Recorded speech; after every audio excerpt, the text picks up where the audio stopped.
எல்லாருக்கும் வணக்கங்க. இப்போ நம்ம எங்கே இருக்கோம்னு பார்த்தீங்கன்னா யூரோப்பில் இத்தாலியில் தாங்க இருக்கோம். முன்னாடி நான் சொல்லியிருக்கேன், இந்த வண்டி தான் நான் வந்து ஓட்டிகிட்ருக்கேன், டபுள் கண்டெய்னர் ட்ரக்கு. இந்த ரோடு பார்த்திங்கன்னா எங்களோட பார்க்கிங்லேருந்து நாங்கள் லோடு எடுக்கிறதுக்காண்டி இட்டாலிக்குள்ளே ஒரு ஏரியாவுக்கு போயிட்டுருக்கோம்.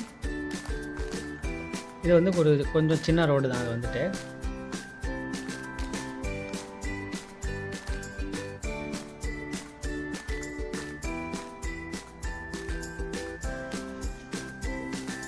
இந்த வீடியோ மெயினாக எதுக்காண்டி எடுத்து போகிறேன்னா, இத்தாலியில் ரோடுகள்லாம் எப்படி இருக்குது அப்படின்னு நீங்கள் எல்லோரும் கொஞ்சம் தெரிஞ்சுக்கணும். அதனால தான் இந்த வீடியோ எடுத்து நான் போடுறேன். அது மாதிரி டோல்கேட்டு இத்தாலியில் பார்த்தீங்கன்னா டோல்கேட்டு வந்து ரொம்ப ரொம்ப அகலம் கம்மியாக தான் இருக்கும். கரெக்டாக ஒரு ட்ரக் நுழையிற அளவுக்கு தான் இருக்கும். அதில் தான் எல்லா வண்டியும் போக வர இருக்குது. அதை நீங்கள் பார்க்கலாம்.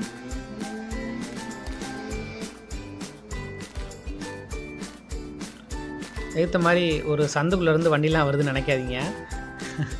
அதில் வந்து ரோடு வேலை நடக்கிறதுனால அந்தளவுக்கு ரொம்ப சின்னமாக்கி வச்சுருக்காங்க.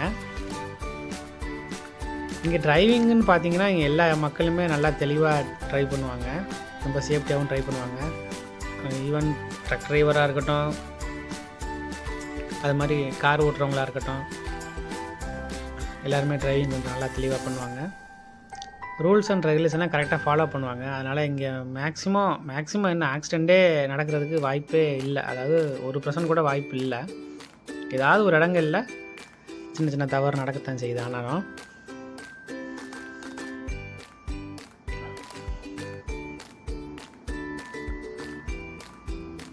இந்த ரோடை பார்த்தீங்கன்னாவே உங்களுக்கு தெரியும். நான் முன்னாடி ஒரு ஷார்ட் வீடியோலேயே போட்டிருப்பேன், ரொம்ப ரோட்டில் அகலம் கம்மியாக தான் இருக்கும்னு சொல்லிட்டு.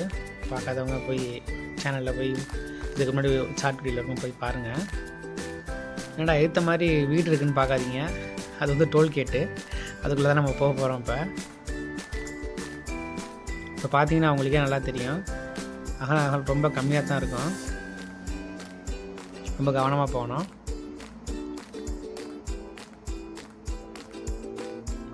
ட்ரக்கை பொறுத்த வரையும் 2 சைடுமே மிரர் கொஞ்சம் பெருசாக இருக்கும். நான் ஃபஸ்ட்டு நீங்கள் பார்த்தீங்கன்னா தெரியும், 2 சைடுமே ஒரு மேக்ஸிமம் ஒரு அடிக்கு மிரர் கொஞ்சம் பெருசாக இருக்கும். அதனால் மிரரில் டச் ஆகிடாமல் ரொம்ப கவனமாக பார்த்துக்கணும். ஏன்னா ட்ரக்கை பொறுத்த வரைக்கும் 2 மிரருமே ரொம்ப ரொம்ப முக்கியம். முன்னாடி நம்ம எப்படி எந்த அளவுக்கு பார்க்குறோமோ அதே அளவுக்கு நம்ம பேக் சைட் 2 மிரருமே நமக்கு ரொம்ப முக்கியம். மிரர் இல்லாமல் கண்டிப்பாக வண்டி ஓட்டவே முடியாது. ஏன்னா நம்ம ஓட்டுற வண்டி இருக்கிறதுலே கொஞ்சம் பெரிய வண்டி, லென்த்து கூடங்கிறதுனால அது ரொம்ப தேவை. இது வந்து பார்த்திங்கன்னா ஒரு எக்ஸ்பிரஸ் வே, அதாவது இது வந்து ஒரு மோட்டார் வே. இதில் வந்து ட்ரக்ஸு வந்து ஓவர்டேக் பண்ண முடியாது. இப்போ இந்த பக்கத்தில் பார்த்தீங்கன்னா அகலம் கம்மியாக ஆக்கி வச்சுருக்காங்க. அதில் வந்து வேலை நடந்துகிட்ருக்கு.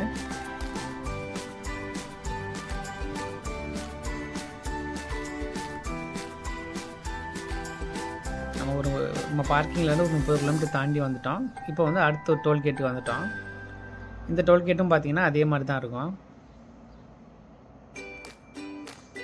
டோல்கேட்டை பொறுத்தவரையும் நம்ம ஊர்களில் இருக்கிற ஃபாஸ்டேக் மாதிரி இப்போ வந்துருச்சு பார்த்தீங்களா, அந்த மாதிரி நம்ம வண்டியிலையுமே ஒரு சின்ன ஒரு மிஷின் ஒன்று இருக்கும். அது ரீசார்ஜ் பண்ணுற மாதிரி தான் இருக்கும். அதனால் நம்ம டோல்லாம் கட்ட தேவையில்லை. ஆட்டோமேட்டிக்காக அது ரீட் ஆகி போயிட்டே இருக்கும். கொஞ்சம் தூரம் போனவுடனே ஆட்டோமேட்டிக்காக ரீட் ஆகி அது ஓப்பன் ஆகிரும். இந்த மாதிரி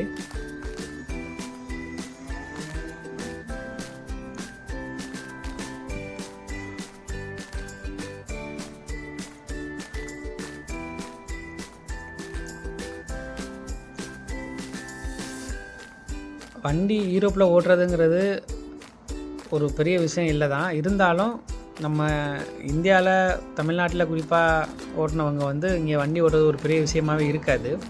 என்ன ஒரு விஷயம்னு கேட்டிங்கன்னா, நம்ம ஊரில் வந்து பார்த்திங்கன்னா கீப் லெஃப்ட்டு, வண்டியில் வந்து ரைட் சைடு வந்து ஸ்டேரிங் இருக்கும். இங்கே வந்து கீப் ரைட்டு, லெஃப்ட் சைடில் ஸ்டேரிங் இருக்கும். அதை மட்டும் கொஞ்சம் நம்ம கரெக்டாக இது பண்ணிக்கிறோம். நம்ம ஊர் நாவதுலேயும் இங்கே ஓட்டிடக்கூடாது. ரொம்ப ரொம்ப அது முக்கியம்.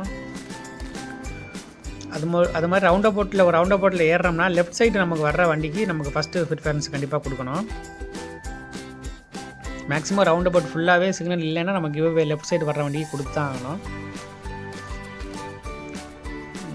இதுவும் பார்த்திங்கன்னா இதுவும் ஒரு சின்ன மோட்டர் வே தான். இதில் வந்து நம்ம ஓவர்டேக்கிங் கிடையாது. 2 லைன் இருந்தாவே மேக்ஸிமம் நம்ம ஓவர்டேக் பண்ணக்கூடாது. நம்ம பெரிய மோட்டார் வேக்கு போகிற வரைக்குமே பார்த்தீங்கன்னா இந்த மாதிரி மெல்ல மெல்ல உருந்து தான் கொஞ்சம் கவனமாகவே போகணும், அவசரப்படாமல் போகணும். இப்போ நான் அங்கே கூட நிப்பாட்டிட்டேன். என்ன காரணம்னு கேட்டிங்கன்னா, நம்ம அங்கே போய் நின்னோம்னா இந்த போகிற ரோடு வந்து பிளாக் ஆயிரும். அதனால் இங்கிட்டு லெஃப்ட் சைட்லேருந்து வர்ற வண்டிக்கு நம்ம கிவ் அவே கொடுத்து நம்ம இங்கனக்குள்ளே நிற்கிறோம்.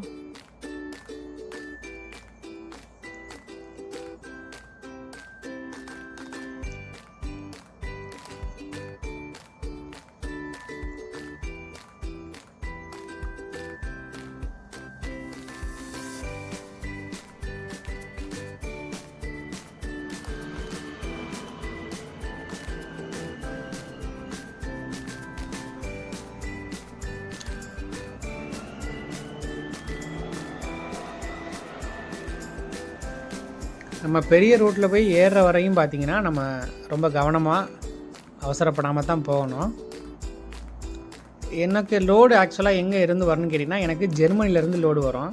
ஜெர்மனிலேருந்து என்னோடய கொலிக்கு வந்து பார்த்திங்கன்னா, அவங்க டபுள் டிரைவராக வருவாங்க. வந்து ஜெர்மனியில் லோடு ஏற்றி 2 பேரும் மாற்றி மாற்றி ஓட்டி கொண்டாந்து என்கிட்ட கொடுப்பாங்க. நான் சிங்கிள் டிரைவராக தான் ஓடிட்டுருக்கேன். எனக்கு வந்தோன்னா நான் கொண்டு போய் ஒரு இடத்துல லோடு இறக்குறதுக்காண்டி போயிட்டு திரும்பவும் அவங்களுக்கு லோடு பண்ணி கொண்டாந்து அவங்கள்ட்டே நான் திரும்ப கொடுப்பேன். திரும்ப அவங்க வண்டியை எடுத்துகிட்டு ஜெர்மனி போயிடுவாங்க. எனக்கு வந்து ஆக்சுவலாக இது மாதிரி 2 வண்டி எனக்கு வரும். ஒரு நாள் விட்டு ஒரு நாள் ஒரே வண்டி வரும்.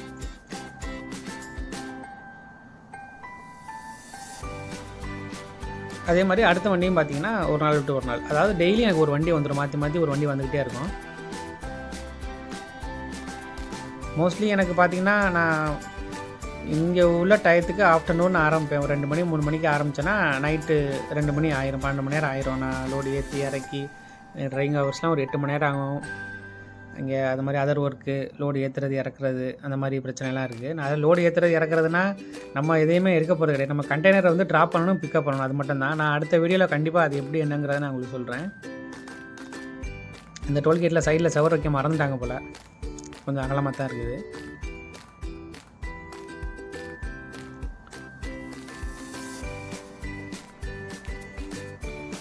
அது மாதிரி இங்கே யூரோப்பில் பார்த்தீங்கன்னா ட்ரக் டிரைவருக்கு இப்போ நிறைய ஆப்பர்ச்சுனிட்டி நிறையா வந்துக்கிட்டு தான் இருக்குது. நிறைய இன்டர்வியூஸ் எடுத்துக்கிட்டு தான் இருக்காங்க.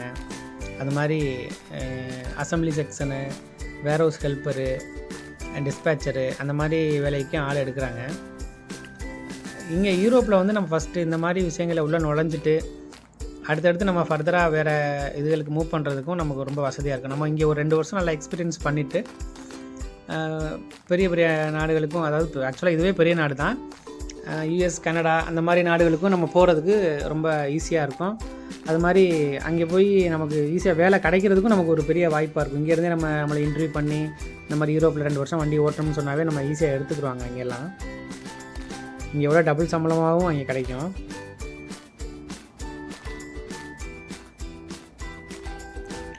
நம்ம வந்துட்டோம் கிட்டத்தட்ட உருந்து கிட்டத்தட்ட நம்ம வந்து ஒரு பெரிய மோட்டார் வேக்கு நம்ம வந்துட்டோம். இது வந்து பார்த்திங்கன்னா ஒரு A35 இந்த மோட்டார் வேயோட பேர். இதில் நம்ம மினிமம் மேக்ஸிமம் நம்மளோட ஸ்பீடு பார்த்திங்கன்னா 90 கிலோமீட்டர் தான். அதுக்கு மேலே நம்ம என்ன தான் ஏறி 2 காலில் மிச்சா கூட வண்டி போகாது. 90 கிலோமீட்டர் தான் அதிகபட்ச ஸ்பீடுன்னு பார்த்திங்கன்னா. நம்ம ஓவர்டேக் பண்ணால் மட்டும்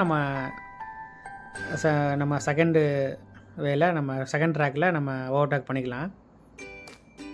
ஓவர்டேக் பண்ணி முடிச்சுட்டு நம்ம திரும்ப பழையபடி 3வது ட்ராக்குக்கு நம்ம போயிடணும்.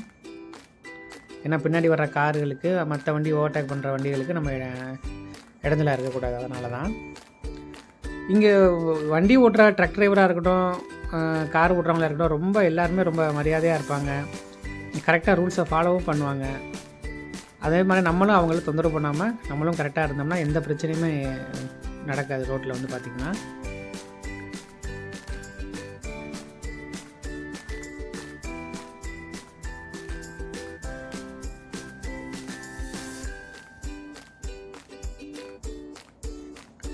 மோஸ்ட்லி வந்து பார்த்திங்கன்னா வண்டியை பொறுத்த வரையும் இப்போ நான் ஓட்டுற வண்டி வந்து பார்த்திங்கன்னா டஃப்பு. அது எல்லாமே ஆட்டோமேட்டிக் தான், ஆட்டோமேட்டிக் கியர் தான். அது மாதிரி க்ரூஸ் கண்ட்ரோலாக இருக்கட்டும், ஏஇபிஎஸ்ஸாக இருக்கட்டும், எல்லாமே இருக்குது. அதனால் நம்ம மேக்ஸிமம் காலுக்கு வேலையாக இருக்காது. கையிலே நம்ம ஆக்சிலேட்டர் நம்ம க்ரூஸ் செட் பண்ணி வண்டியை ஓட்டிக்கலாம். பிரேக்குமே பார்த்திங்கன்னா மோஸ்ட்லி நம்ம காலில் பிரேக் பிடிக்கிற மாதிரி சூழ்நிலை எப்போதுமே வர, ரொம்ப எமர்ஜென்சினா மட்டும் யூஸ் பண்ணிக்கலாம்.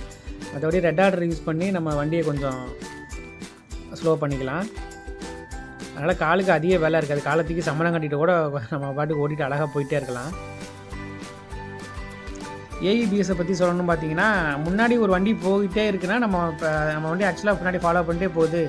முன்னாடி வந்து அந்த வண்டி எவ்வளோ ஸ்பீடு போகுதோ அவ்வளோ ஸ்பீடு தான் நம்ம வண்டியுமே போகும். அந்தளவுக்கு நம்ம பாயிண்ட் செட் பண்ணி வச்சுக்கிட்டோம்னா அந்த வண்டி ஆட்டோமேட்டிக்காக நின்றுதான் நம்ம வண்டியுமே நின்றோம். அந்த மாதிரி ஒரு அட்வான்ஸான ஒரு ஃபெசிலிட்டிலாம் இந்த வண்டியில் இருக்குது.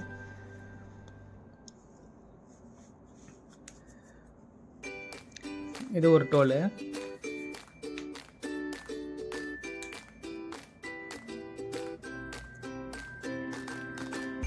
மெயினாக இந்த வீடியோ எடுத்து போடுறது காரணமே இங்கே உள்ள ரோட்ஸ் எப்படி இருக்குன்னு நீங்கள் எல்லாருமே தெரிஞ்சுக்கணும். அதனால தான் இந்த வீடியோ எடுத்து நான் போட்டுட்ருக்கேன்.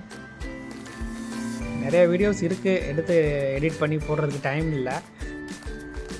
அதனால் யூஸ்ஃபுல்லான வீடியோவை மட்டும் போடுவோம்னு சொல்லி எடுத்து போட்டுக்கிட்டுருக்கேன். கிட்டத்தட்ட நான் ஒரு நாளைக்கு மட்டுமே 7லேருந்து 8 டோல் முடிய நான் கிராஸ் பண்ணி தான் போக வர மாதிரி இருக்கும்.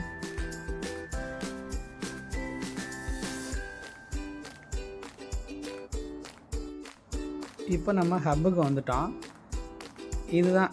இது வந்து ட்ரைலரை நம்ம கட் பண்ணி விட்ருக்கோம். அந்த சைடில் நிற்கிது பாருங்கள். நம்ம டிராக்டரில் எப்படி ட்ரைலரை கட் பண்ணி விட்றோம், இன்ஜின் மட்டும் தனியாக இருக்குது, அந்த மாதிரி நம்ம ட்ரைலரை கட் பண்ணி விட்டுட்டோம். அது ஒரு கண்டெய்னர் தனியாக நிற்கிது. இந்த கண்டெய்னரில் லோடு பண்ண கண்டெய்னர் இப்படி தான் நம்ம பிக்கப் பண்ணணும். இந்த மாதிரி தான் நம்ம ட்ராப் பண்ணுறதும் இந்த மாதிரி தான் 4 லெக்கை கழட்டி விட்டு இதில் வந்து ஏர் பலூன் இருக்கும். இதை கீழே இறக்கிட்டு அப்படியே வண்டி உருவி எடுத்துடணும். திரும்ப லோடு ஏற்றும் போதும் அதே மாதிரி கீழே ஏர் பலூனை கீழே இறக்கிட்டு அப்படியே வண்டியை உள்ளே சொருகி திரும்ப ஏர் பலூனை தூக்கி லெக்கை தூக்கி உள்ளே சொருகிட்டு நம்ம வண்டி எடுத்துடணும். அதே மாதிரி கண்டெய்னரையும் கண்டெய்னருக்கும் அதே ஃபார்முலா தான். திரும்ப கண்டெய்னரை நம்ம ஜாயின் பண்ணிக்கிட்டு எல்லாம் கரெக்டாக இருக்கான்னு பார்த்து நம்ம வண்டி எடுத்து போகலாம். இவங்க வந்து இந்த மாதிரி தான் லோட் பண்ணி வச்சுருப்பாங்க. இவங்க வந்துட்டு ஃபோர்க் லிஃப்ட் வச்சு தான் இங்கே மேக்ஸிமம் எல்லாமே ஃபோர்க் லிஃப்ட்லாம் வேலை நடக்குது. பாருங்கள், ஃபோர்க் லிஃப்ட்டில் லோட் பண்ணிகிட்டு இருக்காங்க. இப்போ இந்த லோடிங் எங்கே நடக்குதுன்னா இட்டாலியில் நம்ம இருக்கோம். இட்டாலியிலேருந்து ஜெர்மனி போகிறதுக்காண்டி இந்த லோடிங் பண்ணிகிட்டு இருக்கிறாங்க. ஓகேங்க, நான் அடுத்தடுத்த வீடியோவில் நாங்கள் எப்படி லோடிங் பண்ணுறோம், எப்படி அன்லோட் பண்ணுறோம், அடுத்து இங்கே என்னென்ன வேலை வாய்ப்பு இருக்குதுன்னு கண்டிப்பாக நான் சொல்கிறேன். சரிங்க, அடுத்து இன்ட்ரெஸ்டான விஷயங்கள்லாம் நான் உங்களை பார்க்குறேன். டாடா, பபாய்.